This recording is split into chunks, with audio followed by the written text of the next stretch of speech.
नमस्कार.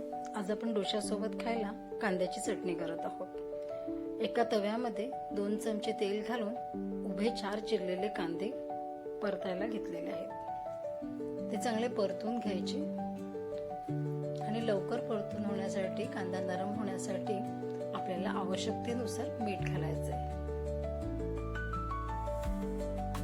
मीठ घातल्यानंतर पुन्हा हा चांगला कांदा परतून घ्यायचा. त्याच्यानंतर अर्धा वाटी मी नारळ घातलेला आहे कोवलेला. ओला नारळ आहे हा. ओला नारळ घातल्यानंतर छान पुन्हा परतून घ्यायचा. परतून झाल्यावर आपल्याला आवडीनुसार त्याच्यामध्ये तिखट घालायचं आहे. तिखट घातल्यानंतर पूर्ण कांद्याला ते तिखट लागेल असं छान परतून घ्यायचं.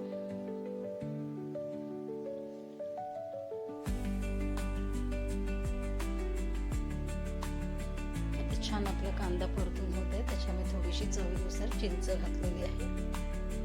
ही आंबट तिखट चटणी चवीला फार सुरेख लागते.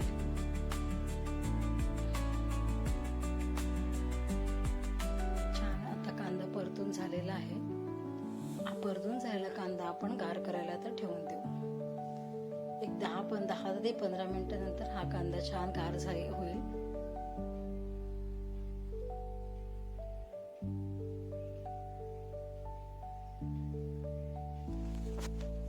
छान कांदा गार झालेला आहे.